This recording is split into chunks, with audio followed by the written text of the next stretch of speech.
Hey, you lovely people. It is Elise, and I am here for Wednesday Facebook Live, and this is 2021. It's so exciting to say that. It's so exciting every time I write that. It's all good stuff. So if you're with me, why don't you hop on, give me a little hello in the comments.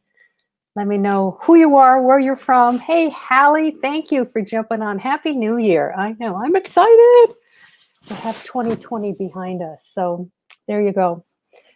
Before I get started, I want to remind everybody that I really like to be talking with you, not at you. So I always love it when you participate with conversation in the comments. So don't hesitate to drop a comment, either a question or just a comment or vent or whatever you want to do in the comment section. I love it because then we can riff off of each other and have more of a conversation rather than me talking at you. Laura Romero, hello from Florida. Good to see you. Thank you for joining me today. Happy New Year, my sweet. So as always, not as always, recently I have been doing these lives from a third-party app called StreamYard, which is what I'm streaming from now, and that allows me to broadcast to more than one location. So you'll see me either in the Solopreneur to Entrepreneur group or the Solo to CEO group or on my business page or on YouTube.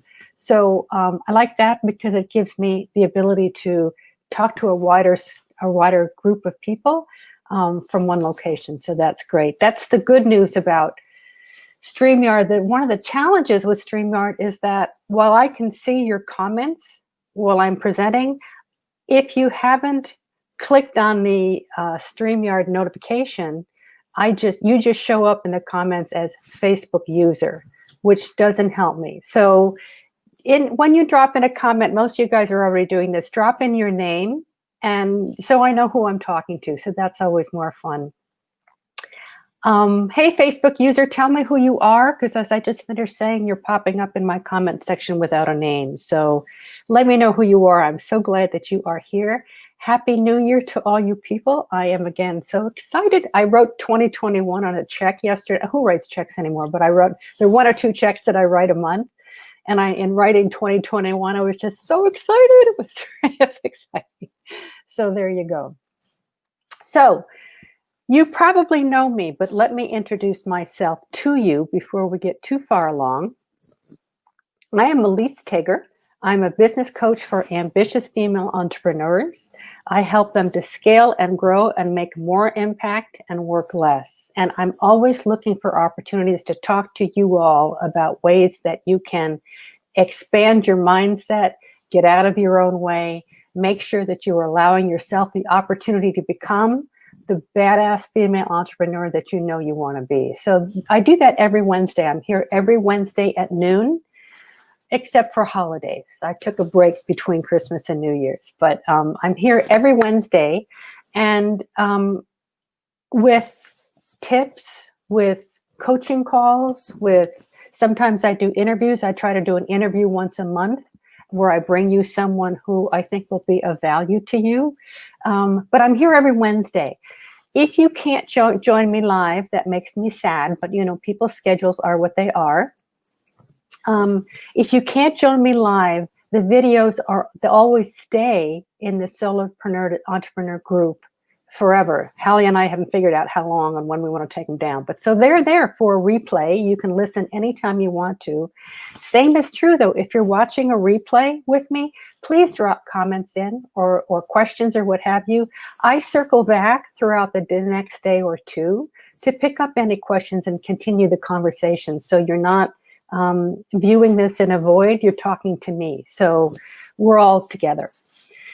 So I just want to say hello to a couple people. Cynthia, hi, welcome. Thanks for joining. Elisa Cummins-Parent, I'm so glad you're here. Delia, how are you, my sweet? So good to see you.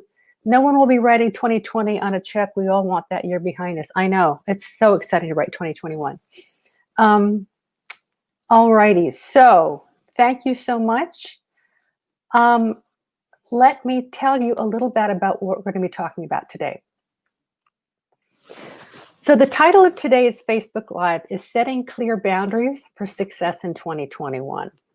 This is going to apply to all of us, whether you are in the first 20 minutes of your business or you're doing $1 million a year and you've been in business for 5 years, this is an area that we all struggle with, or we can struggle with. And this is one of those tactics that takes practice, the way any good tactic takes in your business.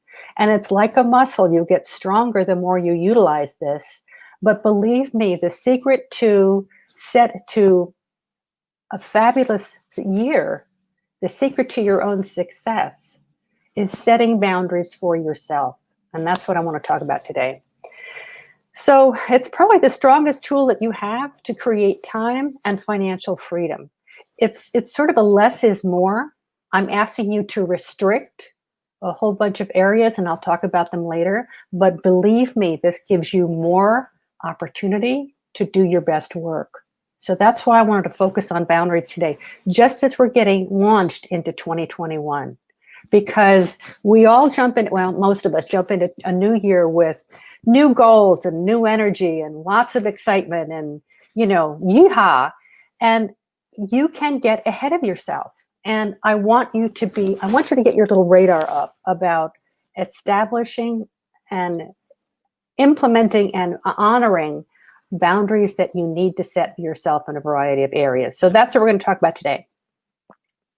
Of course, I'm going to talk about boundaries around time, because that's the easiest one to talk about, or that's the easiest one to point to.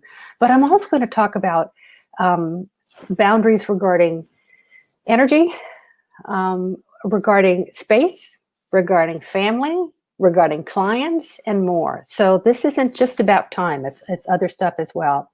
So again, I just want to see who's joined me. Hey, Teresa, so glad to see you. Jean Galt Plager Harrison, that's quite a mouthful. You are right on time. Thanks for joining me. And again, as always, you guys, when you join me, I'm on StreamYard. Drop your name in the comment section so I can see who you are. Otherwise, you just show up as Facebook user. I've trained you guys pretty well. You're pretty good at that, but just know that that's what's coming up. So just use your name in the comment section. Okay. So we jump into the new year with all kinds of exuberance and energy and, wanting to do the best and achieve our goals. And this is where I'm going to ask you to exercise some discipline, a little bit of restriction, so that you have more opportunity in the next year. This is a ninja up-leveling strategy, which I think an awful lot of entrepreneurs don't really follow. So here we are. Quarantine and general, we are in quarantine again. I don't know where you are in the country, but where I am in the Northern California Bay Area, we are in uber lockdown once again, right? So restaurants are closed, everything's closed, you walk down the street, it's empty.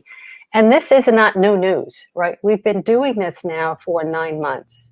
And while for me it was kind of novel the first 2 or 3 months, it gets old. And I don't know if you've noticed this, but it creates a whole new level of stress in your life, the fact of just being isolated and in quarantine. So quarantine and general isolation are really challenging for our ability to maintain healthy boundaries. Plus, everyone is more stressed than ever before. And I say that because I am more stressed than ever before. You know me, I'm an open book. So I just want to share that I am noticing that I'm on a short trigger. I've got a short fuse right now because of the isolation, because of how long this has been going on, because, right? It's getting harder and harder to be Zen, right? One can have a short fuse, be quick to judge, be quick to jump to conclusions. Meltdowns are real, people. So this is the tenor that we're working in now, right? It is what it is. It's all over us. Anybody else feeling that in either themselves or with their clients? Let me know if you're feeling this uber stressness or short fuses. Just let me know in the comments, because I like to hear where you guys are. Laura, you say that Tampa Bay area in Florida has it bad. I'm assuming you mean the quarantine and COVID stuff. But there are no restrictions here. Oh, despite it being one of the hot spots in the country. That's interesting. Wow. Hallie, you're in Florida too. You must be saying the same thing. Hey, Tracy Russell, thank you for jumping on. We're just getting started, so I'm talking about setting boundaries and how important it is. So let me just move right on here. So again, stress. People have short fuses. We are quicker to judge than normal. We're quicker to jump to conclusions than normal. Meltdowns are happening. I'm seeing them all over the place. So, you know, not just little toddlers, but clients of mine, people who are typically pretty moderate in their emotional responses, I'm seeing that they're quick to anger as well. So this is sort of the new state of the environment that we're working in. So I want to talk now about several levels of boundaries that I want to encourage you to set for yourself, to give yourself the protection that you need to be the entrepreneur that you want to be. So the first one, which is really easy to pinpoint, is time. We've talked about time blocking so many times on these Facebook Lives. If you're working with me in a program, we talk about time blocking all the time. It's a key strategy to maintaining your business at the highest level and really performing like a CEO that I hope you are becoming. So this is where it's easy to get out of integrity with your own boundaries. So as an example, if you agree to a 30-minute call with someone, keep it to 30 minutes, right?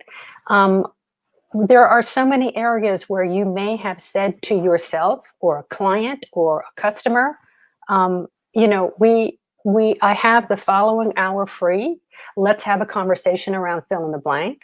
And you find that that hour or that half hour dribbles into 35 minutes, 45 minutes, an hour. This is where you not setting a boundary for yourself.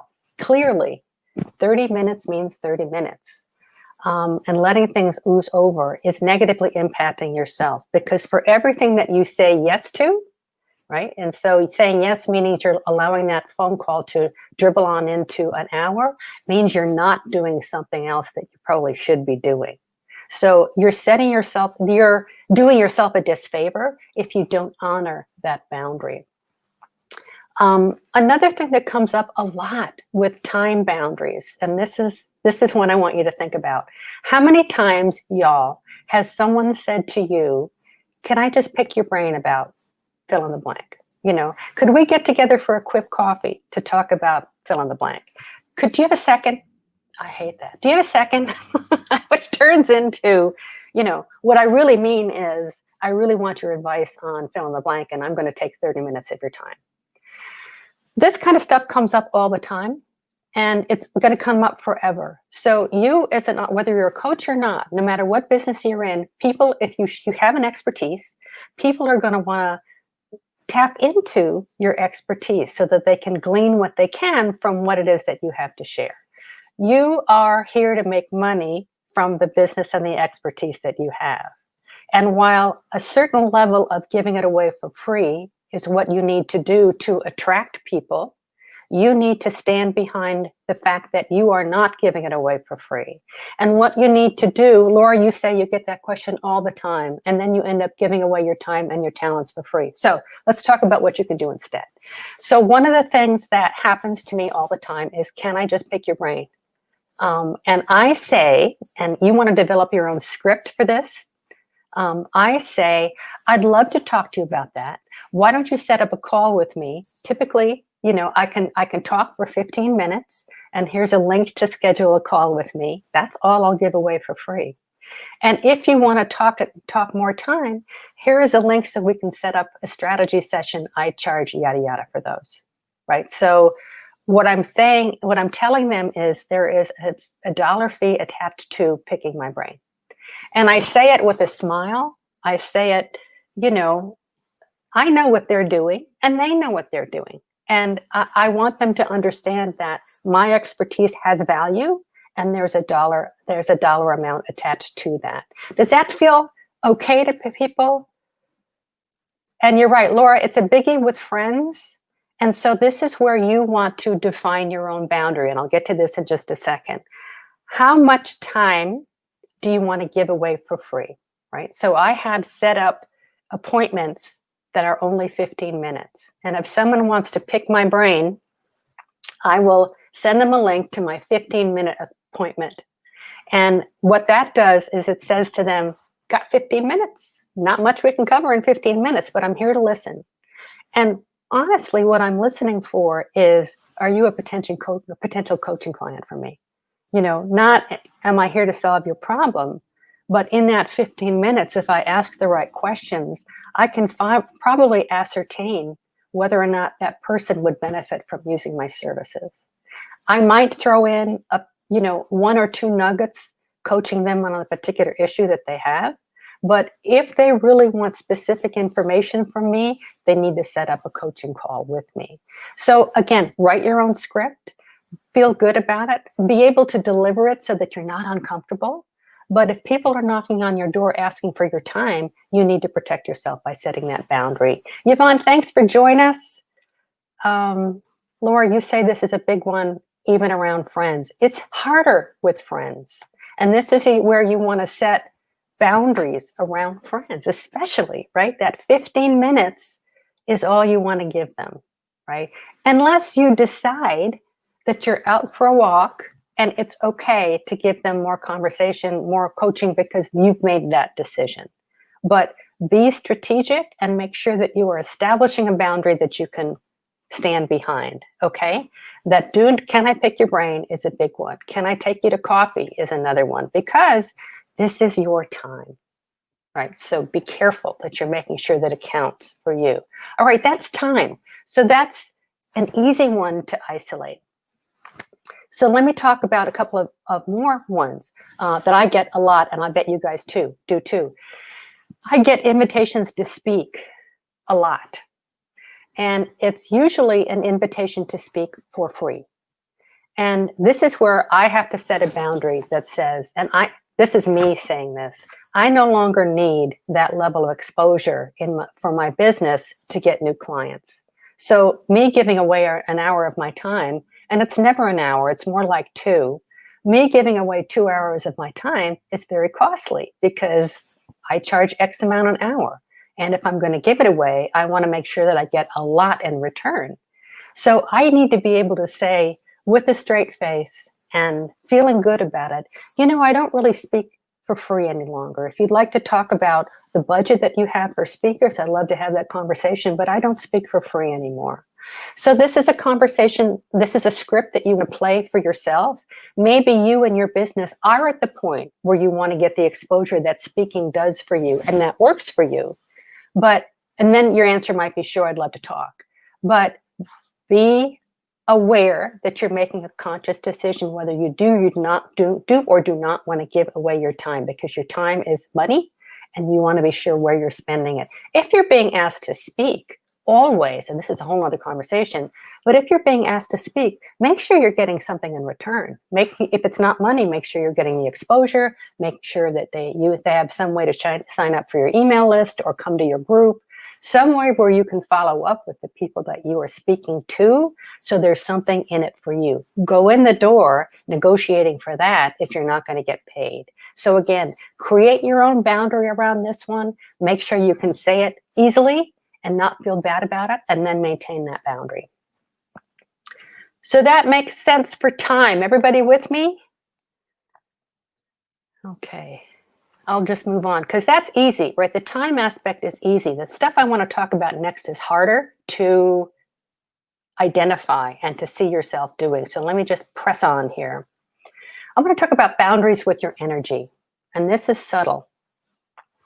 But as I've gotten older and more experienced in business, I've developed a sixth sense around what client or what customer is going to be challenging, aka a pain in the ass, and who's going to be someone I really want to work with. And so what I'm really saying is there are going to be people who might want to work with you that you might not want to work with.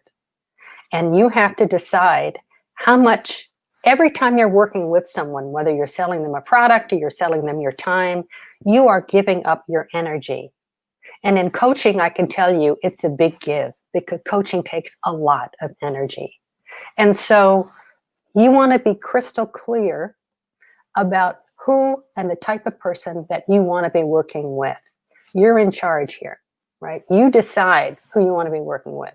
Hallie, we've had this conversation a bunch of times where you've had clients or prospects knock on your door, and they either have or have not been someone that made you hesitate, right? Because you got one of those little red flags that says, I'm sensing a problem here. So as I said, as I get older, my intuition is much sharper and I can anticipate that. I know they're going to be very difficult to work with. Is it worth my time? So think about, how much do you want to give or put out for a client, right? And this can be a client or a customer that's ongoing for you. She's not here today, but we have a woman who creates beautiful jewelry. And she's not in a coaching, she sells a product, but she has been involved with sales where she sold a product to a customer who turned out to be a nightmare, right? The product that she shipped wasn't what she was expecting because she didn't identify what it was she was looking for. She just made her life miserable. And they went back and forth a million times about how to make it better. What can I do? I didn't know this in the first place. Establishing the kind of boundaries that she should have done in the very beginning. So the upshot of that interaction with that very problematic client was to identify for herself, where are the red flags that I should have seen? One. B, was I not crystal clear about what I will and will not do? Right? What are my terms of engagement? What are my criteria for working with me? I use a contract in my business which very clearly states, this is what the terms of work are, right? This is what we've contracted for. This is what I will do. This is what you will do. And if either one of us deviates from that, we're out of alignment, integrity with each other, and we can discuss whether or not we want to go forward with each other. So think about, even if you're in the middle of an interaction with a client or a customer, is this someone who is sucking the energy right out of you? And if that's the case, maybe you want to go back to them and say, I think we need to talk. This isn't working for me. And have that conversation about where it's going to go from here. Anyone had a client like that or a customer like that where you've just been at your wit's end, or they've been so problematic that you really wonder if it's worth it? I invite you to wonder if it's worth it, because just because you've said yes in the beginning of a relationship with a customer or a client, if it's that painful, doesn't mean you have to continue. And there are ways to get out of it gracefully and being in integrity. You have to set your own limits. Right? You have to know that, that phrase, the customer's always right. I don't believe in that. I think it's a two-way street, and you need to communicate clearly what you will provide, what your scope of work is, as they call it in corporate, what your scope of work is. And then you want to make sure that whatever's happening between you and that customer or client is within the prearranged scope of work. And if it's out of that, whether it's an energy suck or they're abusive to you or something, I invite you, I implore you to go back and revisit that with that client or customer. You owe it to yourself, because, Ms. Entrepreneur, you need to protect your own energy. This is what this is all about. Not just protecting your own time, but your own energy, right? You are your biggest asset in this business, and you have to make sure that you are operating at 110% at all times. If someone is sucking your energy, you are not able to do that, and you want to take a good hard look at whether or not that's someone you want to continue working with. Okay? Hallie says, yes, you've had that in that circumstance. So let me push on here. All right, so how much do you want to do for a client? How much do you want to give? How many, listen to your red flags and move quicker. I know, as I've said, I'm old enough now that I can see those red flags early in my conversations.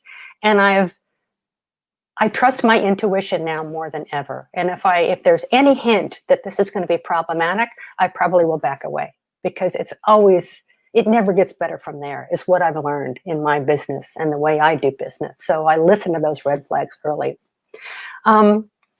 Discounts. We're talking about energy. Energy equals time. Energy equals money. So let's talk about maintaining boundaries around energy. How much do you want to discount / give away?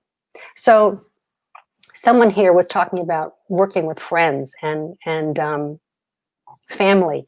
This is an area where you want to think very clearly about your own boundaries, about how much you want to discount and how much you give away. You want to give away, especially around family, especially around friends. You need to come up with your own criteria about what you are going to do. But let me say this about them. Working with family and friends can be loaded, right? Because there's all of this other stuff going on, right? Your friends, your kids know each other, you go to baseball games together, there's just all of this other level of relationship going on. It's hard to then isolate, this is our professional relationship and this is our friendship. It's a very tough line to tread. But you need to be able to do that in your own mind so that you can get into relationship with this person on a professional level. If that's going to be hard for you, you want to take a step back and think about, what do I need to identify and communicate about what I'm going to do to that person so there are no assumptions made. I will share with you that my personal point of view, this is just me, I don't give discounts. I don't give friend and family discounts for a couple of reasons. One is that my time is my time and I'm very valuable and I just don't do that. And my feeling is, if someone values me, a friend or a family member, they should be more than willing to pay full price if they truly value me. The other thing that happens when you get into discounted pricing, and again, this is all me, lots of people on the line today might disagree, is that if you discount, it sends a message that you can be had for cheaper. And that's not the message you ever want to be sending. The third thing, and I found this personally through being on both ends of the spectrum, if there isn't money in the game, there's less involvement. People don't accomplish the same results unless there's money in the game. The more money in the game, the more invested they are, literally, in getting great results. So I have found, excuse me, just brought my microphone, 1 minute. I have found that it's a disservice to the client to take a discounted pricing, because they're going to not work as hard and therefore not get the best result. So my position and my boundary around this is, I don't offer discounts. What I might do is I might offer something over and above what the package or program was. I'll give you another hour of coaching in the next quarter. Something that's a value add, as opposed to discounting my pricing. Because as I said, it sets up a mental discounting, where people just aren't as in the game if they're not having to pay full price. And if it doesn't hurt a little, the more it hurts from a financial standpoint, the more likely that they are to really be committed to getting results. That's a hot secret that I want you to know about. Okay, so Elisa, you say I'm new in network marketing and not realizing the scope and dynamics of the business. So I guess before I delve into it, I've discovered things I need to work on myself. Yeah, it starts with yourself setting boundaries internally, Elisa, before you even interact with a potential client or customer or trying to get someone in your downline, right? You're the one who has to establish your own levels of integrity before you can start communicating that out. Good point. So that's my feeling about discounts, but that's me. That might not be you. So again, back to energy and how much you want to give out. You are your biggest asset. Your energy is your biggest asset. You want to decide how much is too much, right? I have had clients in the past, when you're working one-to-one with me, I give you my cell phone and I say, you can hit me up at any time. You can text me, you can call me. We might have an additional 15-minute chat. If you're paying my prices for one-to-one coaching, you deserve a little bit more. So I've had clients who've taken ridiculous advantage of that, where I'm getting texts at 9 o'clock at night, and you have to decide. I've had to decide how much is too much. And the way I handled that was to go back to that client and say, look, I'm yours, but I have a life. And I'm yours from 9 a.m. to maybe 6 p.m. And I will be all on it. but you have to respect me and I will respect you. So if you text or email me after 6 o'clock at night, I won't answer till the next day. So that first level of communication has to happen, but you have to decide for yourself how much is too much, right? How much of your energy are you willing to give away? Because it costs people. And especially now in this environment, where we are all stressed, it's going to cost you more because your fuse is short, your energy is limited. We are in COVID. So just know that it's even more important now. So you decide what is your line, what is this, what is too much, how much do you want to give away? Energy, people can be energy sucks. We talked about time sucks before, people who are time sucks. What's more important to me is people who are energy sucks. And it isn't related to time. These are people who are takers and not givers. These are people who will take your energy, but there's no interaction. There's no reciprocity. They're just sucking you dry. And if you find that there are people in your business or people in your life that are energy suckers, I would like you to give yourself permission to back out of those relationships. If it's a family member, that's a little harder. I'm going to talk about that in a second, but there are ways where you can distance yourself from a family member so that you aren't accessible, or you find ways to turn off that energy drain so you're not at the effect of that, if it makes sense, right? All communication is two-way. If you're not communicating back, even energetically, then you are protecting yourself.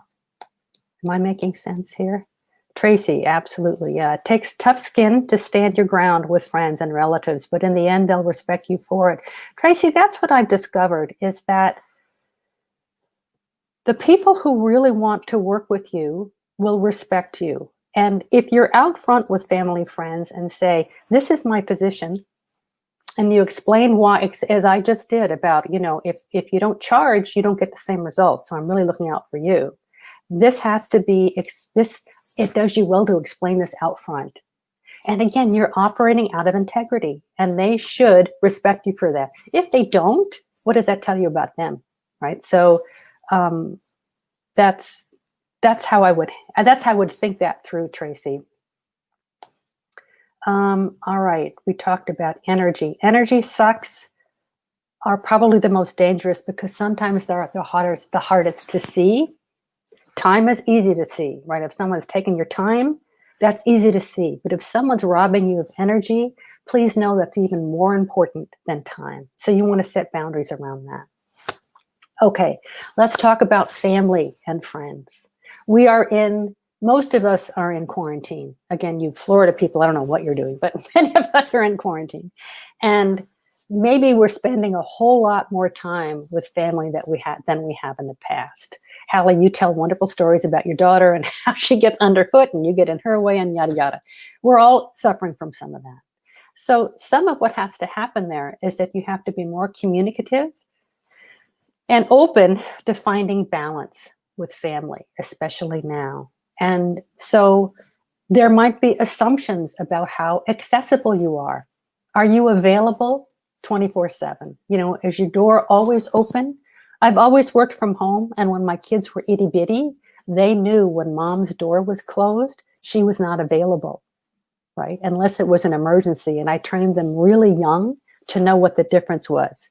I can't breathe is different from I want a peanut butter and jelly sandwich. So we established those boundaries early on. But if you haven't set new boundaries with people that you're in quarantine with, I would invite you to sit down and have a conversation with your family to say, I can't be available all the time. I can't answer all your questions. I love you, but I need to protect work time. I need to protect me time. I am all around you. I'm happy to take care of you, but I can't be available at all times. And then negotiate with each other what that looks like. When your door is shut, are you available or not? When you're on a call, are you available or not? Unless you communicate, there's not going to be, you can't assume that people know what you want them to do.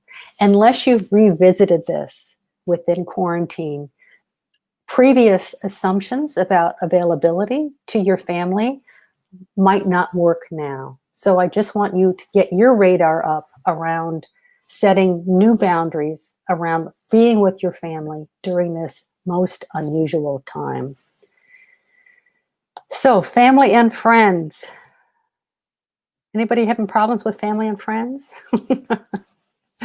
Don't mean to pry, but it's an area that, because we can be very assumptive, can get difficult. All right. So let me get not only to talk about the areas where boundaries are important, but as you know, I only work with women. I only work with female entrepreneurs. And I do that because I think there are issues that are very specific to women. And I'm going to bring up a bunch of those right now that are directly related to boundaries.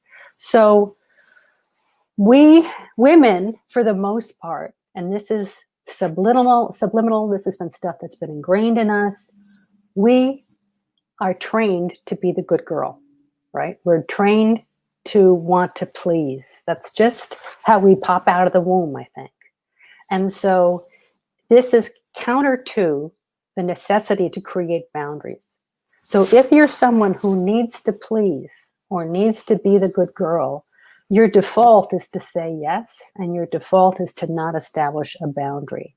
You come by this honestly, right? This is what many of us were ingrained to do, is to be the nice girl and to please. But what I'm asking you to do now, as I do in all of my mindset coaching, be aware, keep your radar up. Is this you trying to be a nice girl? Is you being a nice girl and wanting to please getting in your way, keeping you from getting to where you want to go? So keep your radar up for these mindset issues that might be tripping you up. So being the good girl, needing to please, not wanting to be thought of as a hard ass or tough, right? This was my issue for a long time, where I needed to be stronger in the workplace, and I didn't want to be thought of as being one of those women, right? So that could be true for you, not being thought of as a hard ass or being tough. This is an issue for you. Another thing that comes up is, what would others think? If I don't do fill in the blank, if I don't perform this way, what will others think? So those are 4 areas that I think come up a lot for women. And I just, I can't wave a magic wand and say, undo this, because this is heavily ingrained mindset stuff. But I'm asking you to get your radar up around this. If you are a pleaser, if you need to please, if you need to be a good girl, if you don't want to be thought of as tough, right? So that comes up a lot in sales. I don't want to be one of those sales guys, right? That comes up a lot in sales. What would others think, right? This hyper necessity to be well thought of by others. These are things that, if you'd like help with this, I'd love to help you, because these are all things that are going to trip you up if you don't get your arms around them. Any of those areas ring true for you guys? So Laura, you say, this is a big one for me since I've been quarantining and working at home with my family. Yep, it's a big one for a lot of people, Laura. So I'm right there with you. Although I don't have little kids at home, I have my 23-year-old grown-ass man home with me. But again, we've had to renegotiate, what does mother-son relationship look like when you're living at home as an adult? Now that we're in quarantine, what does that look like? We've had those conversations. So I encourage you to do the same. Hallie, you say awareness really is the first step. We so often just are in motion without realizing, we're in a different world now, people, right? So whatever you took for granted before around your boundaries and what you assumed other people understood about your boundaries, revisit, restate, recommunicate, so that you're all on the same page, and protect your time and protect your energy. Big deal. Okay, so what I would like you to do in the next week or so is to start defining your boundaries and setting your own limits, right? Just get your radar up. Those wonderful little headbands that have those little bobbing things on them. I love those. I always wish I had one to put on. But I'm asking you to put on your radar so that you can take a look at and be aware of where you're not setting boundaries and you should, or where you've set them and you're letting them go, or you're not implementing those. That's the follow through is the challenge. Setting the boundary is not the problem. Following through is the challenge. And so I want you to be aware of where you need to set more boundaries or do boundaries or tighten up your boundaries, and where you need to follow through, you need to implement. You need to feel good about this. This is not you being the bad guy. This is not you saying no. This is just about you being able to be your best for the people who want to be involved in your life and your business. So stand strong, feel good about them, stand strong on them, and make sure that you're implementing as often as you can. Any questions or comments, you guys? That's the end of my spiel. Any comments, you guys? Hallie, you say awareness really is the first step. We so often just are in motion without realizing it. Yeah, and again, we're in new times now, so you want to be aware. Any other questions or comments, you guys? Otherwise, I will close us out. If any of you have issues around this, or issues with any mindset stuff that is keeping you stuck, that you feel you've created your own ceiling, I would love to talk to you about this. So I am going to put a link to my 15-minute conversation, my link to my calendar for a 15-minute conversation. Let's see if we can't tease apart where this is coming up for you and see if this is something I can help you with. Okay, so I'll put that link above when I file this. And if I can be of help to you, I would love to schedule a call with you. That's it for me, kids. Happy New Year. Have a great rest of your day. Have a great rest of your week. And I will see you in the groups on Facebook and hope to talk to you soon. Bye.